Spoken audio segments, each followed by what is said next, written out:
system on its current path is headed toward bankruptcy, and so we must join together to strengthen and save Social Security. Social Security is bankrupt. It is technically bankrupt, and I'm probably going to collect Social Security just because I'm older. But my little girl, my little 5-year-old girl, no hope.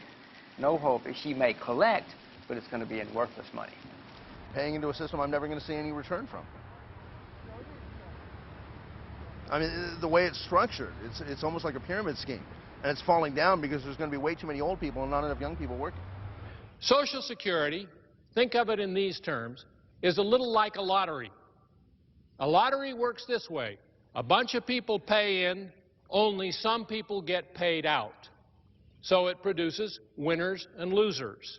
We're going to privatize Social Security because the American public, they know what to do with their money more so than the government does.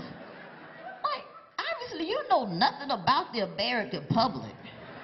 In 2004, we spent $48 billion in lottery tickets. You can't trust us with our money? People are like, well, how are you planning for your retirement? Powerball.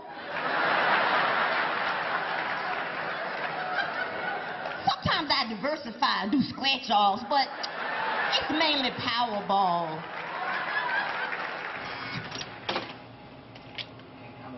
When do they do the drawing? Mega? Yes, you know. One. You can give me some good numbers, too. Yeah. 3. I want one more. One more? Yeah, one more. I need money. Oh, my God. Should we play more? You get the chance. You spent a lot more than you... But majority of people that have won, they have played like all their lives, and when they become senior citizens, and then they can retire. So I'm hoping the same luck comes my way, just a little sooner. 40% of people with incomes less than $35,000 believe the lottery is the best chance they have of getting $500,000 for retirement. How long have you been playing? More than 30 years. 30 years? Yeah. You play every day? Well, not 30 years, but it hasn't been there. Ever since they've been here. Yeah.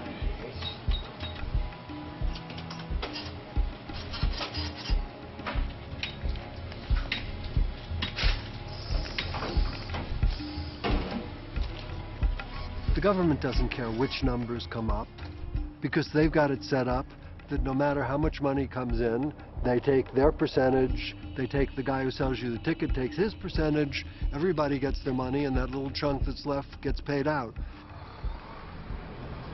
Is a drug dealer responsible for the drugs that they sell to the person? And if somebody says, yeah, then the state is responsible for hooking the people on the gaming.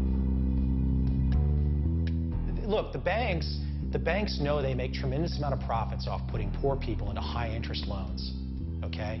Whether it's check cashing schemes, all this other kind of stuff. That's all done by major banks because they make huge profits off those people that can least afford to take the risk. The government knows the same thing with the lottery. The government knows that the people that play the lottery are the ones least able to afford to play it. But that doesn't stop the government from advertising and pushing those same people to play every day, day after day, year after year. I'm not a fan of the lottery. What has happened over time is that state governments especially have become addicted to lottery revenues, and it becomes a major source of revenue in these states, and to replace that revenue would require a tax increase. And it's much easier for state governments to say, well, I'm relying on a voluntary source of income.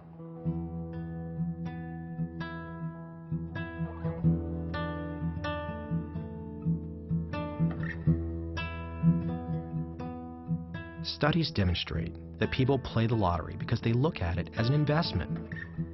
I went to the state of Virginia's lottery office for answers, even though they had already said no to an interview. We actively try to discourage anyone from thinking that the lottery is any kind of investment. We don't even want to be seen, we don't even want the words investment and lottery in the same sentence because it's so counter to what we do. Fast forward a couple months, and I'm watching TV, and the Virginia State Lottery is running an ad with a Jim Cramer lookalike. I'm Mike Turner. Let's talk money! Okay, Jim Cramer, last I checked, had something to do with investments. 75% returns in prizes. They've already told me they don't want to position the lottery as an investment. Now they're running this commercial. If I'm the average person and I hear that story, I'd really feel like I'm being pretty manipulated.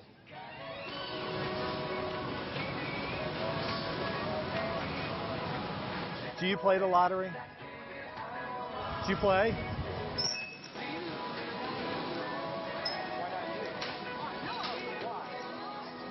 The dream? Yes. Just, I want a dream. A dream jumbo. Now, do you play the lottery? When the price is high, she does. Does she know what the odds are? The odds of winning? Your odds of winning the lottery aren't that much better if you buy a ticket than if you don't. they're very close to the same if you buy a ticket or if you don't, because the odds of winning are so slim. I don't choose to play that fantasy. I'd rather hold on to my dollar.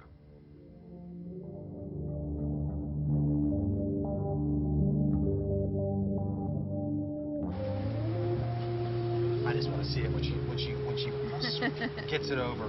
No. Nothing on this one. There's 4 rows. Is that how it works? Yeah, this one has like 4 sets of numbers. The number of people who participate in the lottery says we really don't understand numbers. And it's not just the lottery. People always say, oh, you're an investor, you're a trader, you must love Vegas. And I don't. I don't gamble at all. Because I don't like to play games in which the odds are against me. Right now, more gambling dollars pass through Macau, China, than Las Vegas and Atlantic City combined. That's a lot of money. Whether Vegas or Macau, people love to play games where their odds are terrible. They literally can't win. One of the reasons we know that casinos make so much money is because almost every game within a casino, for example, blackjack or roulette, the odds are stacked in favor of the casino. A game where, according to the laws of the game, you cannot win. It has a payout ratio of less than 1. So gambling games have a payout ratio of less than 1. It means the longer you play, the more certain you are to lose. So that game, once you know that, is just of no interest. Even if it's hard to make the odds go for you, what other choice do we have? If all we do is play scratch-off games, throw dice at the craps table, and pretend Social Security is solvent, we'll end up in the poorhouse for sure. There's no retiring to a nice life or paying your future medical bills with that stuff. There is hope, however, and it's to be found in a game. The difference? This game is one you can win. Well, ever since I can remember, I was always playing games with my older sisters. In school, I always showed an aptitude for games of skill or puzzles, things that I could strategize and devise, a strategy to win.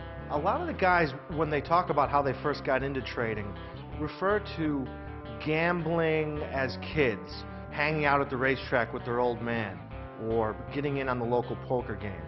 One of the things I love about poker is that you have to make good decisions under conditions of uncertainty and pressure very quickly. And it's the person who can make good decisions under conditions of uncertainty, under pressure, and quickly, and most often, who's going to succeed at the game of poker. Warren Buffett probably has more in common with a great poker player than Warren Buffett does with the average investor. And the question is, what are those traits? And a few things tend to pop out. One is a focus on process versus outcome.